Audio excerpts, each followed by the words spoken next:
நாளுக்கொரு நல்ல பங்கு. லேவியராகமத்திலிருந்து தின தியானங்கள்.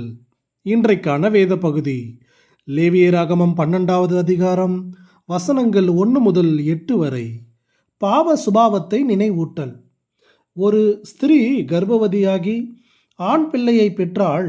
அவள் சூதக ஸ்திரீ விளக்கமாயிருக்கும் நாட்களுக்கு சரியாக 7 நாள் தீட்டாயிருப்பாள்.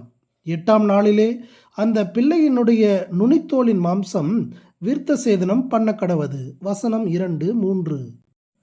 இங்கு சொல்லப்பட்டிருக்கும் காரியங்களை கவனிக்கும் போது தேவன் பெண்களுக்கு எதிரானவராக இருப்பது போல் தோன்றுகிறது. உண்மையில் அவ்வாறு அல்ல. அவர் குழந்தைகளுக்கும் எதிரானவர் அல்லர். மனித பிறப்பும் பாலினமும் கூட அவருடைய பார்வையில் தீட்டானது அல்ல. அடிப்படையானதும் இன்றியமையாததுமான ஓர் உண்மையை தேவனுடைய மக்கள் என்றென்றும் நினைவில் வைத்துக் கொள்ளும்படியாக தேவனால் இக்கட்டளை கொடுக்கப்பட்டது.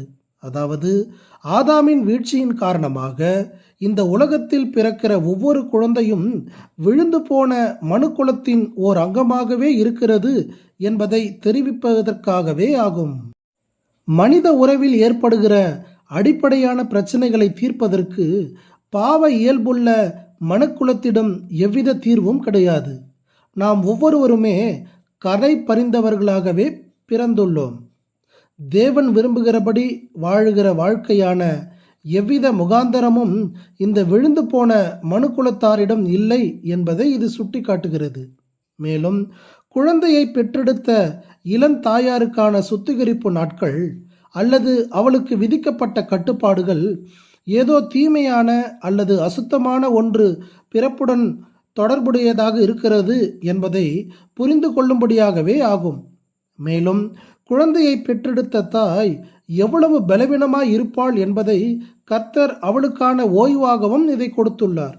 இது மட்டுமின்றி பிறந்த குழந்தை பாவ மனுக்குலத்தின் குழந்தைகளில் ஒன்று என்பதை அந்த குடும்பத்தார் முழுவதுக்கும் தேவன் அறிய செய்ய விரும்புகிறார். மேலும் ஆண் குழந்தையின் விருத்த சேதனம் அந்த குழந்தையிடமிருந்து ஆதாமிடமிருந்து பெற்றுக்கொண்ட ஏதோ ஒன்று அகற்றப்பட வேண்டியதாக இருக்கிறது என்பதை நமக்கு வலியுறுத்துகிறது. குழந்தைகள் அப்பாவியாக பிறக்கிறார்கள் என்று இந்த உலகம் போதிக்கிறது. அவர்களை எவ்விதத்திலும் கண்டியாமல் சுதந்திரமாக விட்டுவிட்டால் எல்லாம் சரியாகிவிடும் என்று கூறுகிறது. ஆனால் பாவ சுபாவத்தில் இருக்கிற இக்குழந்தைகளுக்கு கண்டிப்பும் புத்தி சொல்லுதலும் எச்சரிப்பும் அவசியம் என்பதை வேதம் தெளிவாக சொல்லுகிறது. இந்த வேத பகுதி மரியாளையும் யோசேப்பையும் நமக்கு நினைவூட்டுகிறது. இந்த வேத பகுதியில் சொல்லப்பட்டுள்ள பிரச்சனைகளுக்கும் இது போன்ற வேறு பல பிரச்சனைகளுக்கும் முக்கியமான ஆதாமின் வழியில் பிறந்ததால் ஏற்பட்டிருக்கிற பாவ பிரச்சனைகளுக்கும் உண்மையாகவே தீர்வு உண்டாக்கும்படி அந்த குழந்தை, அதாவது இயேசு, இந்த உலகத்தில் பிறந்தது.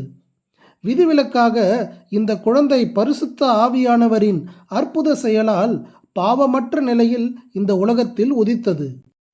இருள் நிறைந்திருந்த இவ்வுலகத்துக்கு வெளிச்சம் கொடுத்தது. வீழ்ந்து போன மனுக்குலத்திலிருந்து நம்மை காப்பாற்ற வழிவகை செய்கிறது. ஆகவே விழுந்து போன பாவ மனுக்குலத்தை காப்பாற்ற ஒரே வழி பெத்லகேமில் பாலகனாக பிறந்து எருசலேமில் சிலுவையில் அறையுண்ட இயேசு கிறிஸ்துவில் நம்பிக்கை வைப்பதே ஆகும். இதுவே பாவத்திலிருந்து விடுபட்டு சுதந்திர காற்றை சுவாசிப்பதற்கான ஒரே வழி.